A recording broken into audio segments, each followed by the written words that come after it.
August 14th, 1945. 14 was ours.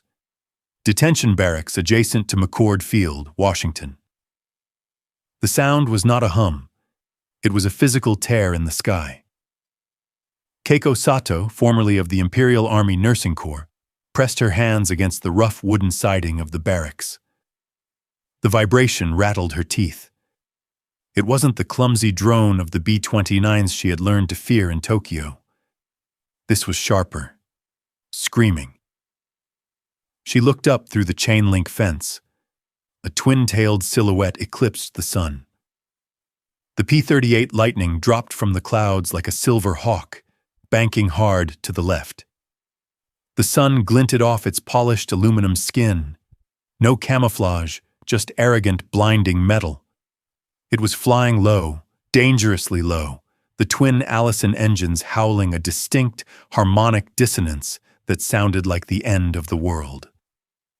"Twin demons," whispered Fumiko, a fellow internee beside her, clutching her prayer beads. Keiko didn't pray. She stared at the impossible engineering. The aircraft didn't just fly. It dominated. In the cockpit, for a brief second, she saw a flash of a white helmet. The pilot was casual, masterful. The cognitive dissonance hit her like a physical blow. The radio in Okinawa said the Americans were tired, their machines failing. This machine was not failing. It was dancing. "Get back, inside!" A guard's voice barked, not in anger but in bored routine. Keiko lingered for 1 second too long. The P-38 pulled up, turning vertical, climbing into the blue until it was just a speck. The power was absolute. 6 weeks earlier, Okinawa holding area. Okinawa holding area, 6 weeks before the cold open. The silence of the surrender was worse than the shelling. Keiko sat on the hard-packed dirt of the holding pen, her knees pulled to her chest. Her nursing uniform, once crisp white starch, was now a canvas of mud, dried blood, and cave dust. Around her, 100 other women huddled. Civilians, auxiliaries, students. They were ghosts, waiting to be exorcised. "Do not look them in the eye," an older woman whispered to Keiko. "When they take us to the ships, bite your tongue. Die with dignity." Keiko didn't answer. She was too hungry for dignity. Her stomach was a knotted fist, cramping with a violence that made her vision blur. For 3 weeks, they had lived on root vegetables and damp rice in the limestone caves. The propaganda officers had told them the Americans were monsters who would run over them with tanks. But the tanks had stopped. The hatch of a Sherman had opened, and a giant of a man had thrown chocolate. Now a gate rattled open. "Let's go! Move it out! Line up!" The voice was harsh, the language alien, but the hand gestures were universal. Keiko stood, her legs trembling. She was herded toward a long table set up under a canvas tent. The air smelled of diesel fumes and something else, something chemical and sharp. DDT. She watched as the woman in front of her was dusted with the white powder coating her hair like snow. Delousing. They were being treated like livestock. Keiko stepped forward, closing her eyes, bracing for a blow or a bullet. Instead, the pump hissed, and the cloud engulfed her. She coughed, the chemical taste coating her tongue. "Next," the medic grunted. He didn't look at her face. He looked at a clipboard. She was shoved down the line to a second station. A metal tray was thrust into her hands. It was heavy, stainless steel. Not wood, not tin. Steel. They have enough steel to make plates, she thought, the realization striking her harder than the chemical dust. We don't have enough steel for bayonets, and they eat off it.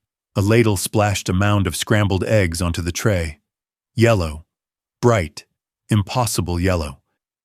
Beside it, a scoop of white potatoes and a slice of meat. Spam. Keiko stared at the tray, It was more calories than she had consumed in the last month combined. She looked up at the server, a young American private with grease on his chin. He wasn't looking at her with the bloodlust the Imperial officers had promised. He looked bored. He looked like he wanted to go home. "Eat," he said, gesturing with the ladle. "Chow." Keiko walked to the edge of the tent, her hands shaking so hard the fork rattled against the steel plate. She sat down. The smell of the eggs was overwhelming, nauseatingly rich. She took a bite. The salt hit her tongue, electric and shocking. Tears pricked her eyes, not from gratitude, but from a crushing, suffocating shame. The enemy was not just strong, they were rich. They were so rich they could feed their prisoners better than the emperor could feed his soldiers. We never had a chance, the thought whispered in her mind, treasonous and terrifying. From the airfield beyond the wire, an engine roared to life. It was a deep, throaty rumble that shook the spam on her tray. Keiko looked up, fear seizing her throat again. The journey to America was just beginning. 2 weeks later, detention barracks, Pacific Northwest, USA. The ground shook before the sound arrived. It wasn't the rhythmic, rattling thrum of the trucks that had transported them from the docks. It was a deep, harmonic vibration that traveled up through the soles of Keiko's canvas shoes and settled in her chest. She stood in the exercise yard, a generous rectangle of dirt and gravel enclosed by 12-foot chain-link fences topped with barbed wire. To the west, the evergreen trees were cut back aggressively to reveal the sprawling expanse of the airfield. "Air raid?" Fumiko gasped, dropping to a crouch, her hands covering her head. "No," Keiko said, her voice flat. "Look." A pair of aircraft tore down the runway, lifting off in tight formation. They were not the single-engine fighters Keiko was used to seeing in the grainy newsreels back home. These were monsters, twin fuselages, a central pod for the pilot, and a horizontal stabilizer, connecting the two tails. P-38 Lightning, the Americans called them that. The German prisoners in the adjacent sector supposedly called them der Gabelschwanzteufel, the fork-tailed devil. As they banked over the camp, the sun caught them. Keiko flinched, shielding her eyes against a blinding flash of silver. They were unpainted. The realization hit her with the force of a physical slap. In Japan, every aircraft was painted in desperate greens and browns, mottled to hide against the jungle or the rice paddies. Even the Zero fighters were camouflaged to survive on the ground. But these American machines were naked aluminum. They shone like mirrors. They were polished, arrogant, and highly visible. They don't paint them, Keiko realized, her breath hitching. They don't paint them because they aren't afraid of being attacked. They own the sky. The lead plane roared overhead, its twin Allison V-1710 engines screaming a distinct, high-pitched whine that drowned out the world. It was a sound of precision engineering, not the coughing, sputtering struggle of the fuel-starved engines she had heard in Okinawa. She watched the landing gear retract, smoothly, mechanically perfect. There was no wobble, no hesitation, just hydraulic certainty. "They are too big," Fumiko whispered, standing up slowly, dusting off her knees. "Too heavy. The Spirit will outmaneuver them." Keiko didn't answer. Spirit didn't manufacture aluminum. Spirit didn't refine high-octane aviation fuel. The sheer industrial weight of what she was seeing made the concept of Yamato-damashii feel fragile, like a paper lantern in a typhoon. Her gaze followed the ascending fighters until they dissolved into the clouds. As she lowered her eyes back to the tarmac, looking for something human to ground her fear, she saw a jeep speeding along the flight line. It stopped near a radar tower. a figure hopped out. Not a mechanic in greasy coveralls, not a pilot in leather. It was a figure in a crisp, dark blue uniform, a skirt. Keiko squinted through the wire mesh. It was a woman, and she wasn't carrying a medical kit. The woman walked with a stride that was entirely un-Japanese. It was long, purposeful, and devoid of the shuffling deference Keiko had been trained to adopt in the presence of men. Keiko gripped the handle of her rake. The prisoners had been assigned to clear dry brush from the perimeter fence, a task designed to keep them busy and reduce fire hazards near the airfield. But Keiko wasn't raking. She was staring through the diamond mesh of the fence. The woman was less than 50 yards away, standing next to a massive GMC fuel truck. She wore a navy blue suit that was tailored, sharp, and intimidatingly clean. It wasn't the shapeless Monpei trousers Keiko had worn in the caves, nor the stained white apron of the nursing corps. "Is she a wife?" Fumiko whispered, pausing her work. "Visiting a husband?" "No," Keiko said softly. "Look at the collar." A silver bar glinted on the woman's collar tip. "Lieutenant Junior Grade." A male sergeant, a burly man with grease stains up to his elbows, approached the woman. In the Imperial Army, a woman would have bowed. She would have stepped back. She would have waited to be addressed. Instead, the woman in blue tapped a clipboard with a fountain pen. She pointed toward the P-38 parked on the hardstand, then back at the fuel truck. She said something brief, decisive. The sergeant didn't laugh. He didn't sneer. He nodded, saluted, a crisp, genuine salute, and jogged back to the truck driver to relay the order. Keiko felt a strange vertigo. The hierarchy of the world had inverted. In Japan, the slogan was Ryosai Kenbo, good wife, wise mother. Women were the spiritual bedrock, the supporters, the silent sufferers. They did not command fuel logistics for fighter squadrons. The American woman turned, scanning the fence line. For a heartbeat, her gaze locked onto Keiko's. Keiko braced herself for the look of hatred she had seen in the eyes of the Marines on Okinawa, but the lieutenant's face was blank. Her eyes were cool, blue, and utterly professional. She didn't see a monster. She saw a prisoner detail, a logistical footnote. She adjusted her hat, a stylish brimmed cover, and turned back to her clipboard. "They have mobilized everyone," Keiko murmured, the rake handle slick with her sweat. "The men fight. The women run the machines." It was a total war in a way the Empire had only pretended to wage. Japan had spirit, yes, but America had a system where even the women could wield the authority of a silver bar. "Move it along, ladies!" the perimeter guard shouted, though his tone was more tired than aggressive. "Work detail is shifting to Sector 4, near the hangars."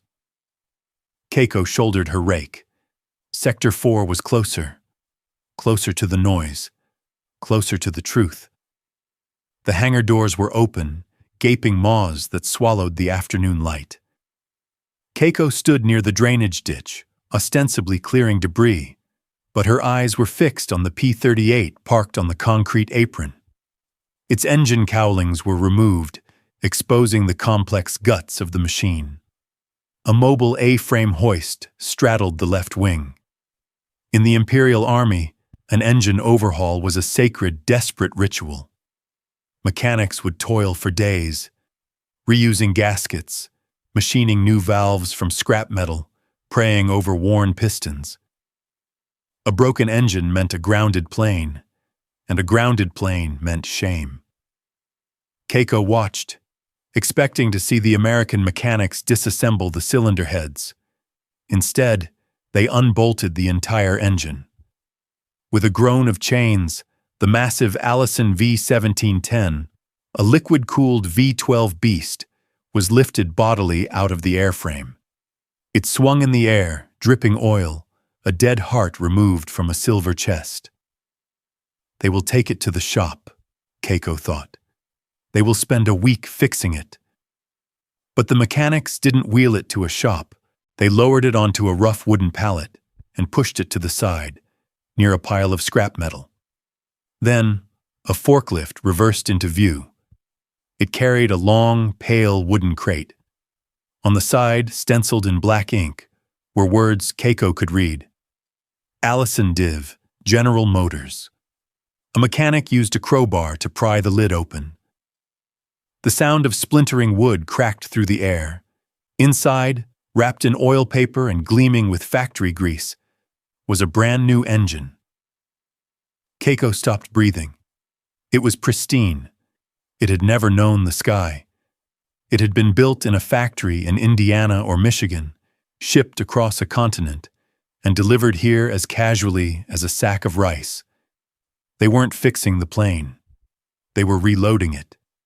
The mechanics joked as they guided the new engine into the mount. One of them was chewing gum. They treated this miracle of engineering not as a treasure, but as a consumable part. Like a bullet, like a bandage. The realization settled in Keiko's stomach, heavier than the spam she had eaten for lunch. The propaganda officers had screamed about the Yamato-damashii, the unbreakable Japanese spirit. They said the Americans were soft, that they lacked the will to die. But they don't need to die, Keiko realized, her grip on the rake loosening. They just buy new engines. The war wasn't a duel of spirits, it was an equation, and Japan had been trying to solve it with poetry, while America solved it with production lines. She looked at the discarded engine on the pallet. It was still good. It could have flown again. But to the Americans, time was more valuable than steel. Keiko felt a tear slide down her cheek, hot and humiliating. It wasn't sadness. It was the absolute crushing certainty of defeat. The barracks at night were a pressure cooker of whispers. Keiko lay on her cot, staring at the exposed rafters. The air smelled of unwashed bodies and the lingering sweet scent of the American soap, a smell that now made her nauseous. They say a whole city is gone, a voice hissed from the bunk below. Osaka? Tokyo? No, another voice cut in. Hiroshima, one bomb, a flash like the sun. Lies. Fumiko's voice was sharp, trembling with a frantic energy. She was sitting cross-legged on the floor, smoothing out a crumpled piece of newsprint she had scavenged from a trash bin near the latrines. It was a fragment of an English-language paper, likely dropped by a guard. Fumiko couldn't read English well, but she pointed to the blurry photograph of a mushroom cloud. It is a trick, a camera trick. The Americans are desperate. They are trying to scare us because the invasion has failed. Keiko sat up. The wooden frame of the cot creaked. It is not a trick, Fumiko. Fumiko looked up, her eyes wide and bloodshot. How can you say that? Do you believe the enemy? I believe their machines, Keiko said quietly. I saw the engine, Fumiko. They have so much power they throw it away. If they say they have a bomb that can eat a city, they have it. The silence that followed was heavy. The other women looked at Keiko with a mixture of pity and disgust. To admit defeat was to admit that their suffering in the caves, the deaths of their families, the starvation, it was all for nothing. It was easier to believe in a lie than to face that void. You have been corrupted, Fumiko spat, clutching the paper to her chest. The divine wind will blow. You will see. Crack. The camp loudspeaker system squealed to life, startling them all. The static hissed like a snake before a voice, a Nisei interpreter, boomed across the compound.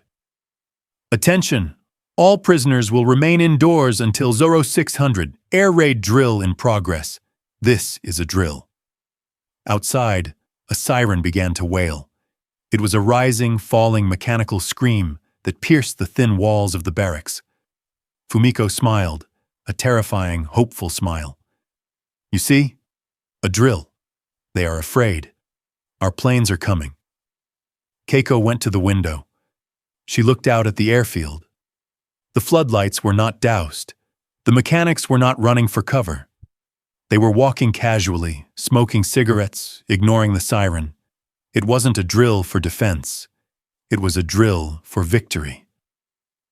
"No one is coming, Fumiko," Keiko whispered to the glass. "No one." The siren continued to wail, a funeral dirge for an empire that had already died, even if the ghosts in the barracks refused to believe it. The work detail had moved closer to the operations building, a low, flat-roofed structure bristling with antennae. Keiko was scrubbing a metal garbage can, the harsh lye soap stinging her cracked hands, but her attention was fixed on the roof. There was a machine there.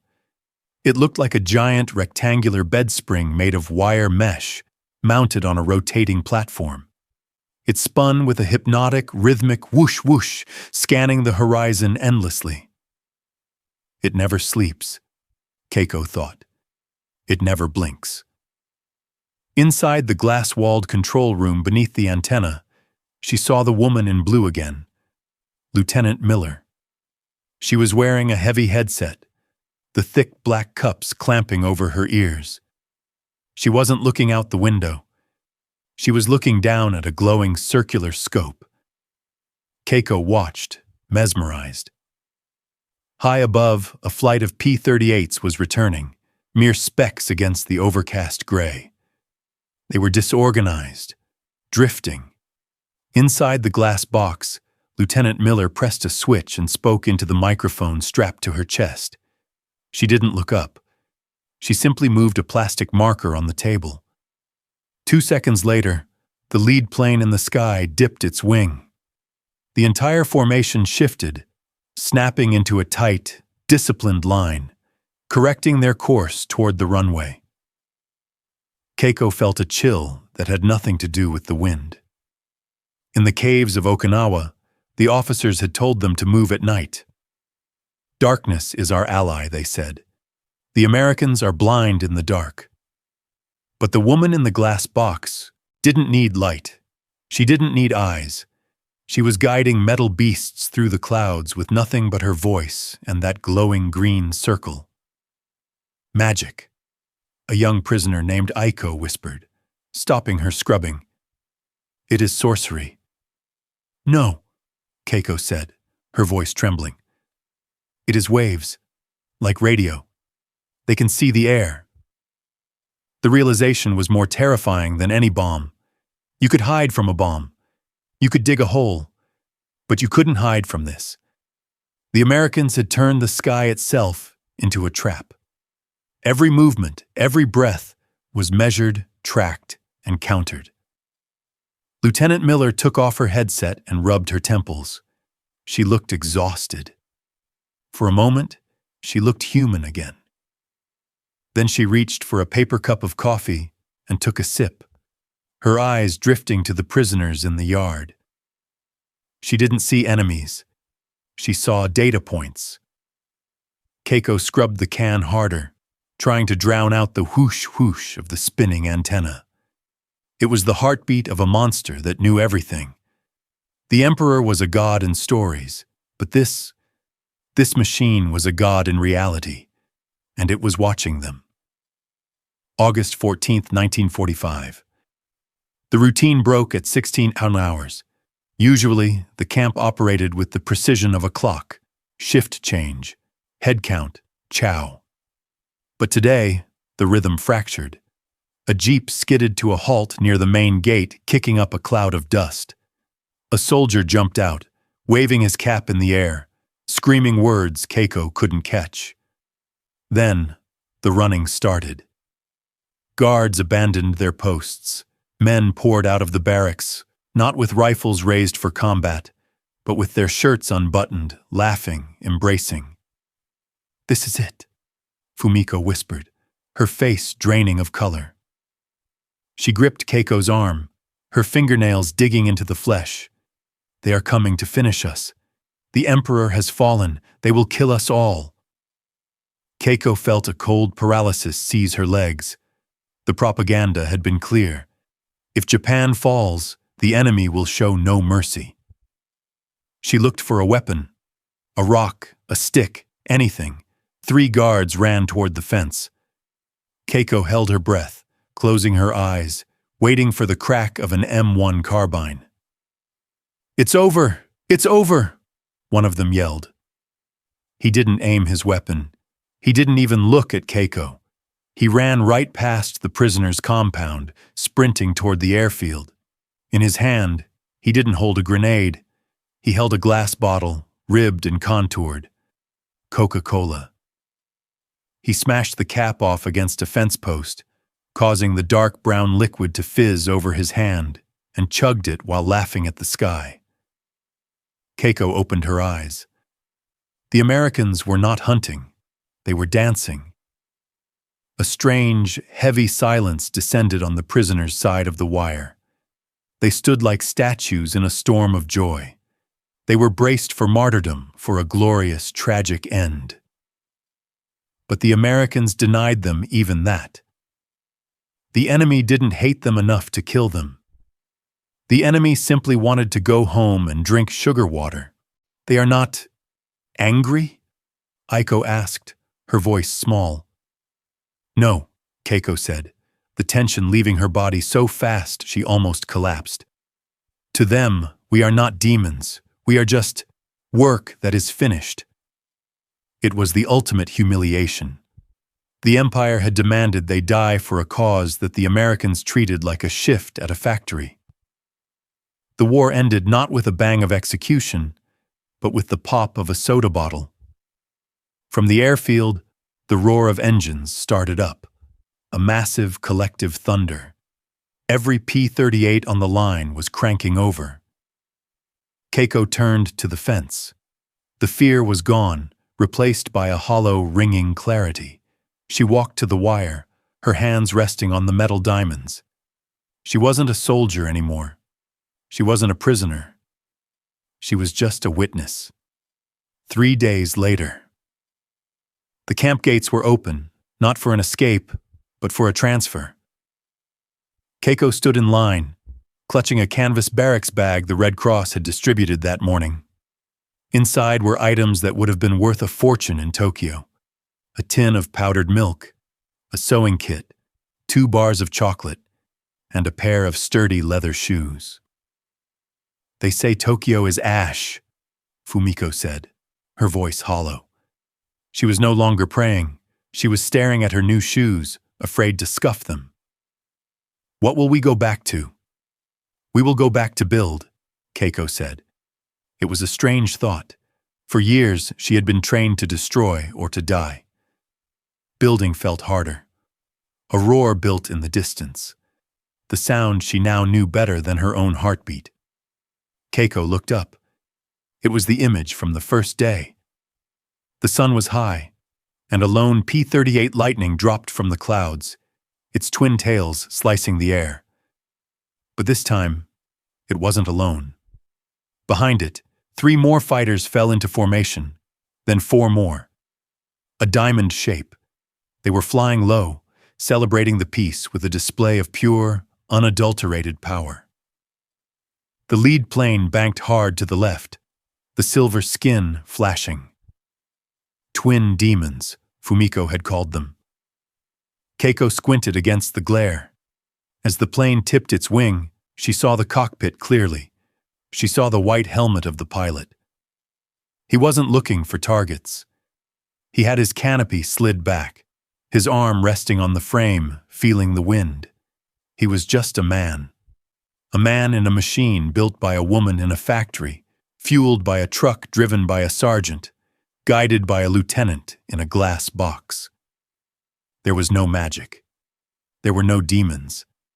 There was only the terrifying, beautiful efficiency of a world that had moved on without them. Keiko didn't hate the plane anymore. She admired it. It was a masterpiece of aluminum and logic. It was the future, Come on, Sato, a guard said gently, gesturing to the waiting transport truck. Time to go. Keiko took a breath. The air smelled of pine needles and aviation gas, the smell of America.